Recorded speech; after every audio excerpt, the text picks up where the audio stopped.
This Impact Wrestling review was brought to you by 5 Hour Energy. Try it, and Kevin Nash and Scott Steiner will not get anywhere near this new main event mafia.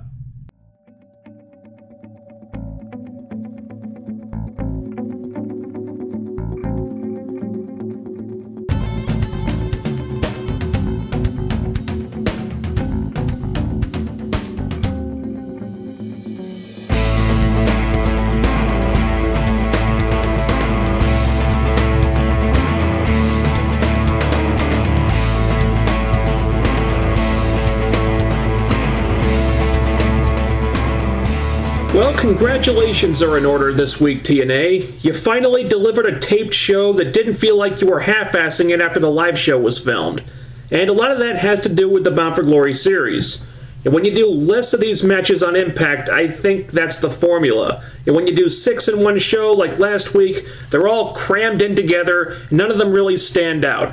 I think the writers should seriously consider limiting the tournament matches to 2 or 3 a week, so as to better highlight them like they did here. You know, we saw a little extra time spent on Magnus post-match, letting it sink in for a second that he just got the biggest win of his career by pinning Bobby Roode, that he's leading the tournament, that he's the guy to watch out for right now, and then there was all the stuff with Joe and Sting and Angle, and while the main event Mafia thing did end up overshadowing the Bound for Glory series match, at least it was done for a purpose and wasn't terribly rushed. These were things you probably couldn't do if you had booked every Bound for Glory series contestant in a match on this show. And while neither Magnus Roode or Joe Anderson were as long as I would have liked, at least they got more time than they would have last week. Gut Check is back finally. This time it's Ryan Howe from OVW versus Adam the Big O O'Reiner from the Gut Check Challenge competition. He wasn't the winner, but it's good to know that the company is keeping an eye on all the finalists, not just John Klinger. You know, personally, for getting that far, I think all 16 finalists should get tryouts. Incidentally, TNA, Shauna will be touring the US in August. Just saying. I'm not too familiar with the Big O, but I have mixed feelings on them choosing Ryan Howe for this. I figured they'd be giving him a shot at some point because he does stand out more than most people in developmental, but I've never really been super impressed with the guy. He's not terrible, but I don't think he's anything special either. If they were going to try out an OVW talent this time, I would have gone with Jamin Olivencia before Ryan Howe. Interesting stuff here, in that both interviews, really quite good. I don't think you could poke holes in either of them based on that. The match told a different story, though. Ryan Howe was pretty much what I expected, judging from his OVW stuff. He gets points for standing out in his entrance, but his wrestling was just okay, and even that might be being generous. Taz kind of shit on him with that Van Hammer crack, and there were some people on Twitter making unflattering comparisons to 3MB. Oh man, the poor guy. I think O'Reiner might have made a case for himself, though. He wasn't perfect by any stretch, he was pretty raw, but I thought he showed potential. As I understand it, he's not that experienced, but he looked better than Rob Terry in there, and he's got about the same physique. And I think that would be a good way to describe him, actually. A more talented version of Rob Terry. So, O'Reiner gets my vote, and I expect him to get the nod next week. Put him in developmental, I think that's the way to go. But these gut check verdicts have surprised me before, so it's hardly a sure thing. Mickie James versus Velvet Sky.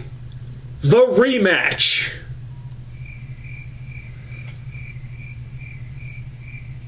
Yeah. God, I love Mickie James right now. This new insincere faux babyface character is just a joy to watch. And thank God for this new character that Mickie plays so well, because, as it turns out, the character was more interesting than the match. It was pretty sloppy, and once again, I have no idea what Velvet Sky is doing. One minute she's writhing in pain from her bad knee, the next she's running around perfectly fine, showing no ill effects at all. Can someone please teach this woman how to sell? This was almost laughable. I cannot and will not demean myself by engaging this ignoramus this evening. Mickie did manage to keep things interesting, but man, this was not good. Thankfully, Mickie wins, and she did it clean, so Velvet's got no grounds for another title match for a while.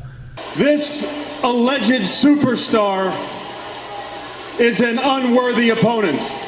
Presumably, Mickie versus Taryn Terrell for the Knockouts title is going to be the next one they build up to. I'm cool with that.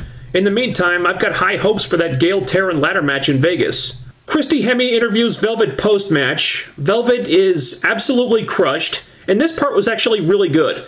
Velvet is heartbroken, she's upset, she's crying, and I believed her. All that emotion felt really genuine, so a very nice acting performance there. Unfortunately for Velvet, it was undermined by the god-awful crowd that just did not give a shit at this point. I hope TNA never come back to Peoria, Illinois again. What a terrible crowd this was. You guys suck. So we get an in-ring segment with our tag team champions, who I guess we're calling Gunstorm until someone comes up with a better name. James Storm cuts a promo just to put over the team, but they don't seem to be out there for any specific reason. And then Robbie E. and Jesse Goddard come out. Ha-ha! Really? We're really doing this? Do you want the tag team division to crash and burn?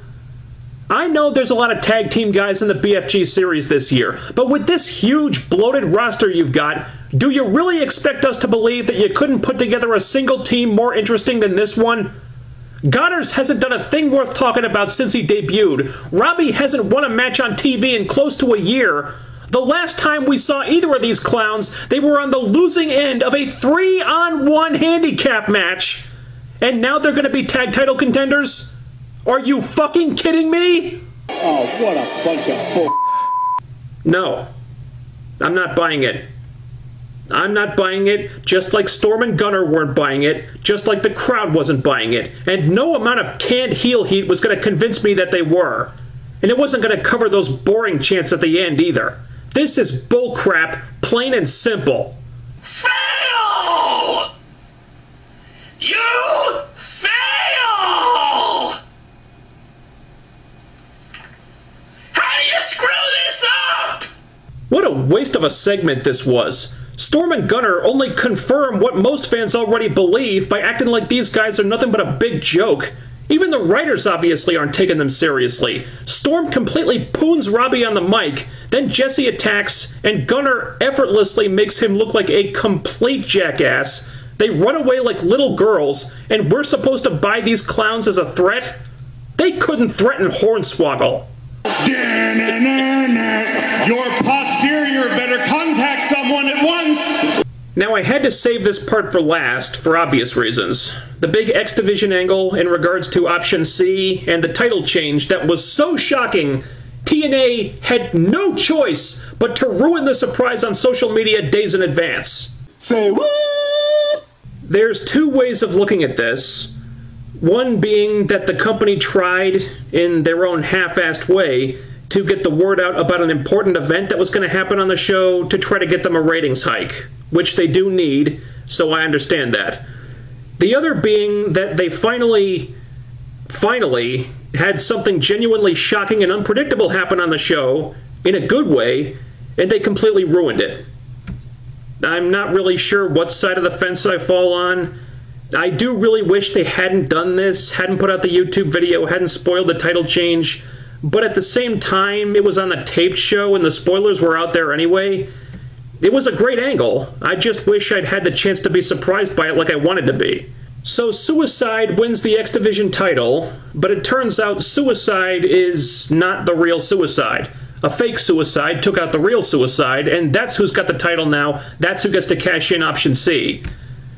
By the way, wouldn't it have been funny if the fake Suicide had been Kaz or Daniels? So we get multiple pre-tapes throughout the show of Hogan and Bully Ray trying to find out who this guy is. And then in the final segment, we find out that it's Austin Aries. Yes! Wow.